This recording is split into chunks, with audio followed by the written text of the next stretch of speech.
Hello મિત્રો, આજે આપણે ધોરણ 4 સ્વાધ્યાય પોથી ભાગ 2 વિષય પર્યાવરણ એકમ 4 અમૃતાની વાર્તા આજે આખા સ્વાધ્યાય પોથીનું સોલ્યુશન જોવાના છીએ। એમાં પ્રશ્ન 1 છે, ચિત્રનું અવલોકન કરી તમારા વિચારોનું તેમાંનું વર્ણન કરવાનું છે। તો આ ચિત્રો આપેલા છે અને તેનું વર્ણન કરવાનું છે।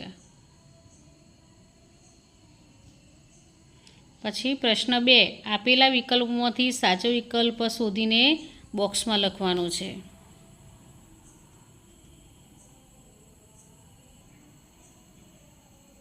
હવે પ્રશ્ન 3, આપેલ ફળોને નાનાથી મોટાના ચડતા ક્રમમાં ગોઠવવાના છે। હવે અહીં વર્ગીકરણ કરવાનું છે। પ્રશ્ન 4, બીજ હોય તેવી વનસ્પતિ અને બીજ ન હોય તેવી વનસ્પતિ।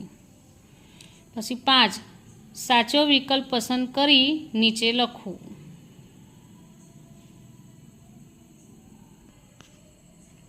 પ્રશ્ન 6, ઝાડના ભાગોના નામ અને તેનો એક ઉપયોગ બોક્સમાં લખવાનો છે। અહીં ઝાડનું ચિત્ર આપેલું છે, તો તેના ભાગો મૂળ, થડ, પાંદડા, ફળ, ફૂલ તેના વિશે લખવાનું છે। પ્રશ્ન 7, જોડકા જોડો। તો આ રીતે જોડકા જોડેલા છે।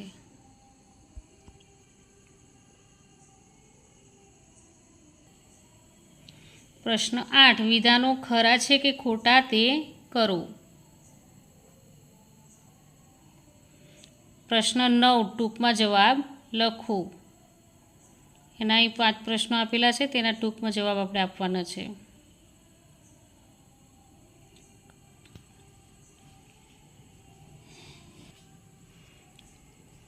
હવે આગળ, તમારા દાદા દાદીએ ગામમાં કે ઘર આંગણામાં જોયા હોય અને હાલ જોવા ન મળતા હોય તેવા પ્રાણીઓના નામ લખવાના છે।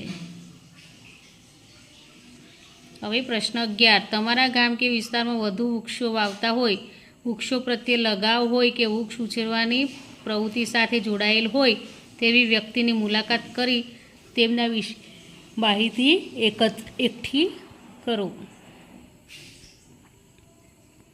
તો મિત્રો, અહીં આ સ્વાધ્યાય પોથીનો વિડીયો પૂરો થાય છે। જો તમને આ વિડીયો ગમ્યો હોય તો લાઇક, શેર અને સબસ્ક્રાઈબ ચોક્કસથી કરજો અને જેને જરૂર હોય તેને શેર પણ કરજો। બાય।